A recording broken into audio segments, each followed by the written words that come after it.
Bueno, entramos entonces ahora a la tercera etapa de lo que fue esta lucha por la anticoncepción. En esta tercera etapa, el feminismo es la etapa del feminismo de los años 70. El feminismo va a reintroducir una visión libertaria del sexo y de la reproducción, pero no del estilo que hemos tenido en la segunda etapa.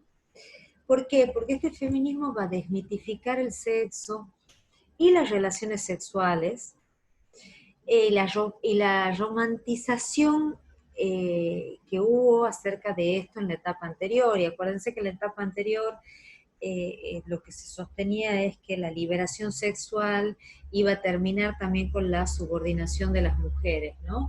Y que iba a aprovechar tantos a varones y mujeres, y es como que equiparaba estas dos situaciones, este, que no, que según el sistema sexo-género no se encuentran varones y mujeres, no se encuentran en la misma posición, y menos respecto a estos temas, ¿no? Y exploró también, este feminismo es el feminismo de lo personal es político. Entonces se armaban grupos de lo que se llamó la concientización, grupos de mujeres, donde hablaban de sus cuestiones personales y y estas cuestiones personales mostraban estas disputas de poder. Por eso también es eso de lo personal es político. Y explora de esta manera también nuevas formas de compromisos emocionales, para cambiar la visión de lo que es para una mujer una verdadera satisfacción sexual. Y esta fue una gran contribución a la liberación femenina, y a esto va a contribuir muy mucho el lesbianismo, el feminismo lésbico, perdón. Eh, Aquí lo que decíamos recién, la forma de concientización, discusiones entre las mujeres, que revelaban el punto de contacto que había entre lo personal y lo político. Hay un movimiento de liberación femenino que da lugar a un movimiento de liberación también homosexual, dice Linda Gordon, que va a poner en jaque la jerarquía masculina, esa jerarquía masculina heterosexual, esa tiranía de la heterosexualidad. Y hay un profundo cuestionamiento a la maternidad como destino. Las feministas radicales de los años 70 hacen un cuestionamiento a esta maternidad como destino muy profundo, y por eso son unas grandes luchadoras por la anticoncepción, por la píldora anticonceptiva, y también por el derecho a decidir, el derecho al aborto. Ponen el acento a la eliminación de privilegios de clases hereditarios, a la igualdad sexual y a la liberación sexual, y la legalización del aborto. En los años 70 van a emerger en los Estados Unidos dos visiones. Una visión muy fuerte acá de oposición al aborto, donde hay un movimiento por el derecho a la vida y atribuciones de derechos humanos al feto. A la vez que hay un fuerte feminismo que va a cimentar la autodeterminación de las mujeres, va a luchar profundamente por la legalización del aborto. Esta va a ser la década del fallo Roe versus Wade en los Estados Unidos, que es un fallo realmente que implica en términos de derechos un antes y un después. Si bien Roe versus Wade pone su pata en la cuestión de la privacidad, ¿no?, de la intimidad, para hablar del derecho de las mujeres al aborto en el primer trimestre, sobre todo del embarazo, y no en la cuestión, no pone el foco en la cuestión social que implica el aborto, la interrupción voluntaria del embarazo. Es un gran avance en cuanto a teorización jurídica de este derecho, ¿no? Y otra forma de oposición a la autodeterminación reproductiva fue la desarrollada por las políticas de población para el control de la natalidad. Y acá, esperen un momentito que voy a salir de acá del modo compartido de pantalla. Listo, ahí está. Y aquí es muy importante porque estas políticas de población van a tener un impacto muy fuerte en lo que va a ser Latinoamérica. Aquí había una política de población el temor norteamericano era el crecimiento justamente de las poblaciones latinoamericanas, ¿no? La cantidad de hijos que tenían en, en Latinoamérica y los latinoamericanos que vivían en Estados Unidos, y esto va a tener una repercusión también en nuestro continente, ¿no? ¿Y qué es lo que pasó en nuestro continente? En nuestro continente, toda política de anticoncepción se le empezó a ver desde un lugar de una imposición del imperialismo, ¿no? El imperialismo nos venía a decir a Latinoamérica la cantidad de hijos que debíamos tener y la cantidad de hijos que no debíamos tener. Y tuvo un rechazo también inclusive desde la izquierda, porque en Latinoamérica empezaban a surgir todos los movimientos sociales de izquierda que consideraban que estas eran, como les decía, imposiciones del imperialismo, y aparte era necesario formar ejércitos, ¿no? Ejércitos para la liberación. Y el control de la natalidad hacía justamente que haya menos población.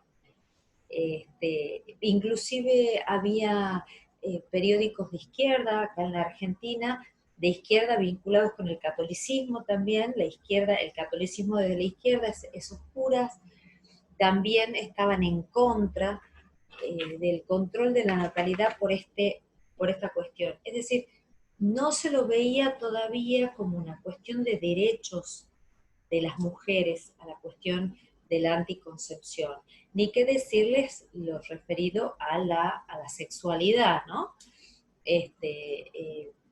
Poco se hablaba de eso, ¿no? De ese derecho. Eh, eh,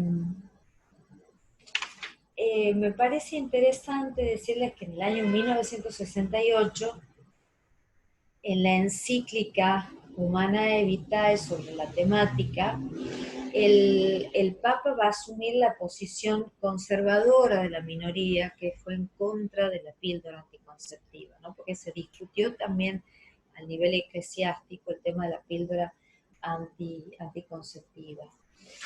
Sí apoyaba la Iglesia la posibilidad del uso de la píldora para regulación hormonal, ¿no? Entonces, es el momento también donde la Iglesia empieza a ser un actor muy importante en estas temáticas. En la Argentina existió en el año 1961, por ejemplo, en la isla Maciel, se armó un centro de planificación que era parte de un programa de extensión de la UBA, de la Universidad de Buenos Aires. Pero con el problema o con el tema instalado de la explosión demográfica y del control de la natalidad, hizo que muchas personas se negaran a la aplicación de la píldora, muchos médicos y médicas se negaran, por considerarla justamente que era una imposición del imperialismo.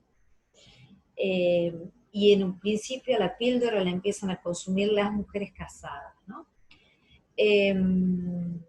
Bien, después vamos a tener un periodo en donde todo lo que fuera la distribución de la píldora en la Argentina va a estar prohibida, en realidad no prohibida, sino sometida a una serie de restricciones, como ser la triple receta, que era necesaria para poder adquirir una píldora anticonceptiva.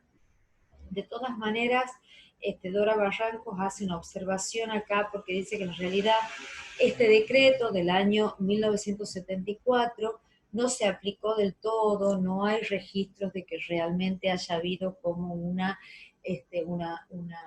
obstáculo para la adquisición de la píldora, pero claramente no era una política pública, porque justamente lo que se tendía a desalentar eran estas políticas consideradas de control de la natalidad, ¿no? Entonces, insisto, no se lo veía todavía como un derecho que teníamos las mujeres. Recién en los años 80 se empieza a hablar en clave de derecho, en los 80 y en los años 90, sobre todo en nuestro país con el advenimiento de la democracia. En el año 83 ya se empiezan a hablar de estos temas en términos de derechos para llegar a concretarse en la con la reforma del 94, ¿no?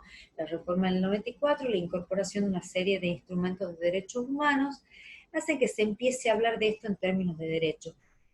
Y las leyes posteriores, como la Ley de Salud Sexual y Procreación Responsable Nacional, pero siempre vinculadas a la cuestión de la salud, ¿no? De la reproducción y a la patología.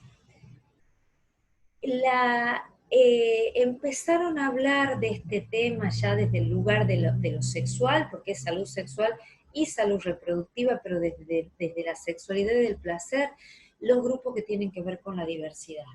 Y ahí empieza otra mirada sobre este tema.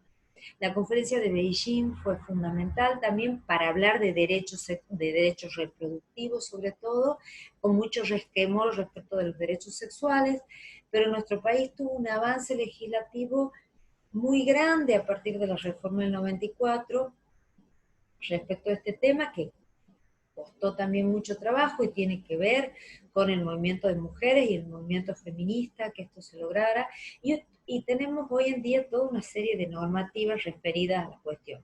La ley de salud sexual y procreación responsable, la ley de ligadura tubaria, nos falta todavía la legalización y despenalización del aborto, pero constituyó un gran paso el debate que hubo a nivel legislativo de esta ley, y bueno, y estamos a la espera de ver qué pasa en el curso del año con el tema el proyecto de ley, que la campaña por la legalización del aborto, que es una campaña que se creó en nuestro país, que todos los años pelea justamente por la discusión y por la legalización y la despenalización del aborto. Bien, les recomiendo, ya damos por concluida la unidad, les recomiendo que lean ese artículo que les dejé de página 12, porque ahí hace un relevamiento somero de lo que fue este tema, de cómo el tratamiento de esta cuestión en nuestro país. Muy bien, las veo en otra clase.